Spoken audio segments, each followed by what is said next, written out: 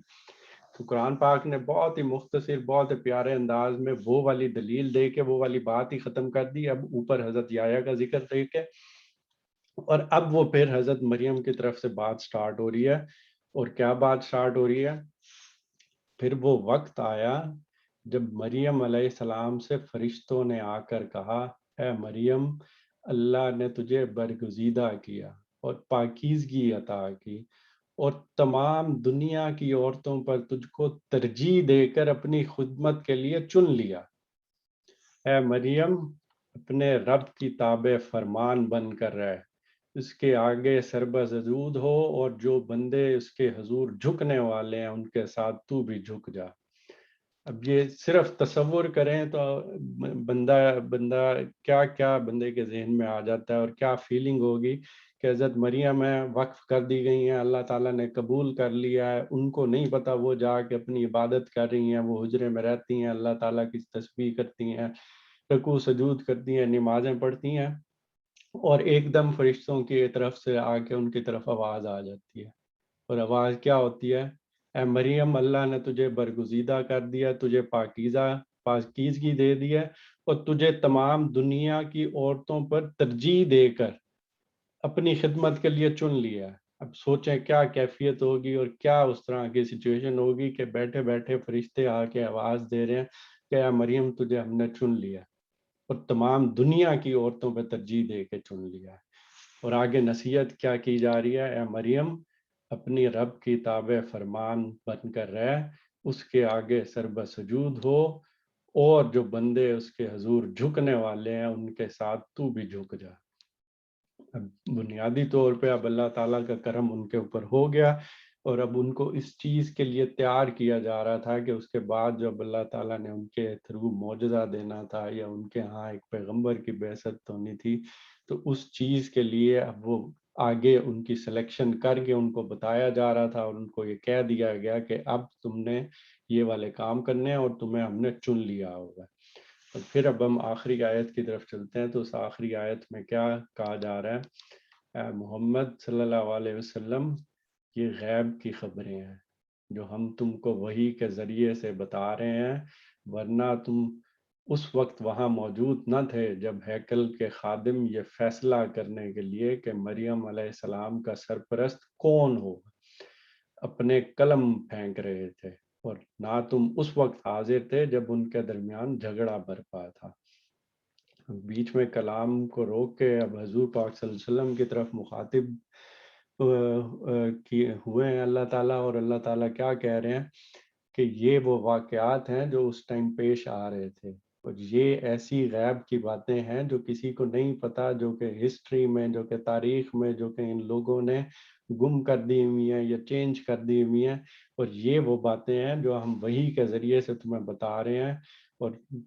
اس time کیونکہ تم وہاں موجود تو نہیں تھے، یا باقی لوگوں کے لیے بھی ہے کہ جب حضور پاک صلی اللہ علیہ وسلم وہاں موجود نہیں تھے تو ان کو یہ باتیں کس طرح سے پتہ چل رہی ہیں۔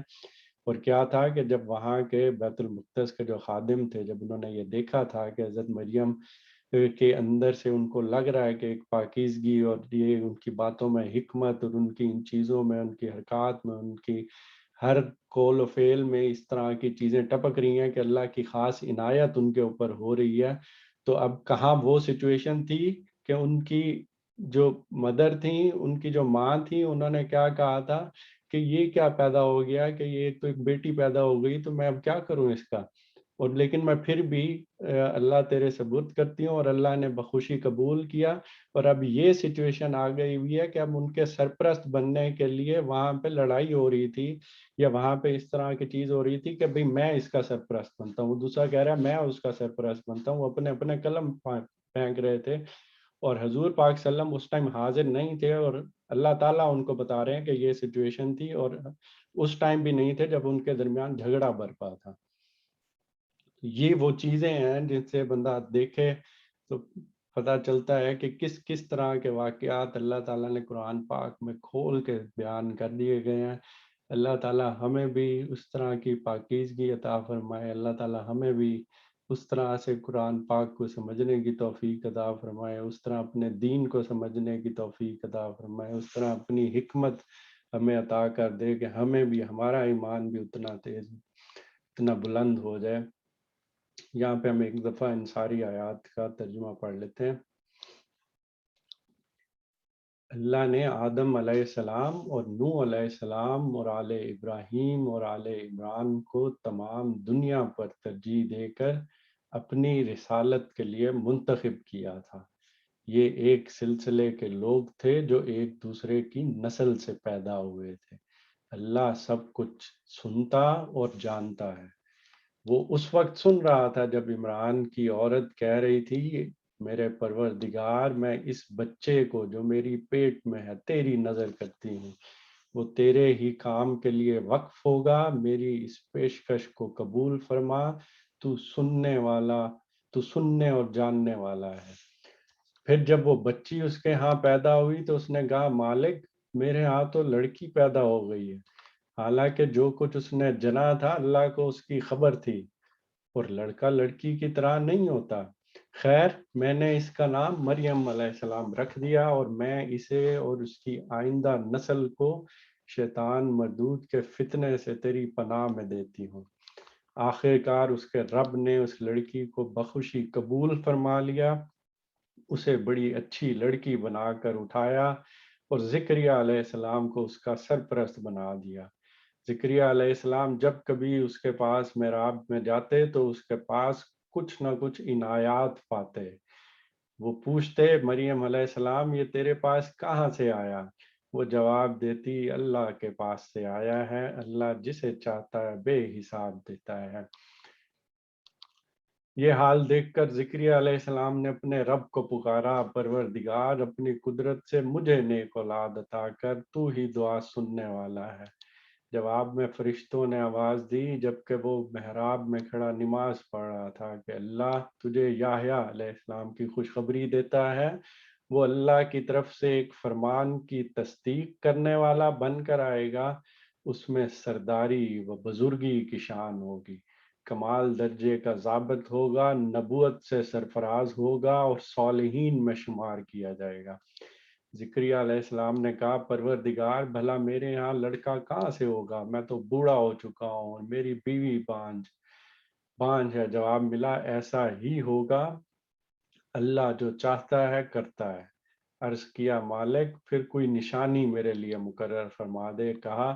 نشانی یہ ہے کہ تم 3 دن تک لوگوں سے اشارے کے سوا کوئی بات چیت نہ کرو گے یا نہ کر سکو گے۔ اس دوران میں اپنے رب کو بہت یاد کرنا اور صبح و شام اس کی تسبیح کرتے رہنا۔ پھر وہ وقت آیا جب مریم علیہ السلام سے فرشتوں نے آ کر کہا اے مریم، اللہ نے تجھے برگزیدہ کیا اور پاکیزگی عطا کی اور تمام دنیا کی عورتوں پر تجھ کو ترجیح دے کر اپنی خدمت کے لیے چن لیا۔ اے مریم علیہ السلام اپنے رب کی تابع فرمان بن کر رہ، اس کے آگے سربہ سجود ہو، اور جو بندے اس کے حضور جھکنے والے ہیں ان کے ساتھ تو بھی جھک جا۔ اے محمد صلی اللہ علیہ وسلم یہ غیب کی خبریں ہیں جو ہم تم کو وحی کے ذریعے سے بتا رہے ہیں، ورنہ تم اس وقت وہاں موجود نہ تھے جب ہیکل کے خادم یہ فیصلہ کرنے کے لیے کہ مریم علیہ السلام کا سرپرست کون ہو اپنے اپنے قلم پھینک رہے تھے، اور نہ تم اس وقت حاضر تھے جب ان کے درمیان جھگڑا برپا تھا۔ اللہ تعالی ہمیں استقامت کے ساتھ قرآن پاک پڑھنے، سمجھنے اور اس پہ عمل کرنے کی توفیق عطا فرمائے۔ یہاں پہ ہم اپنے سیشن کا اختتام کرتے ہیں۔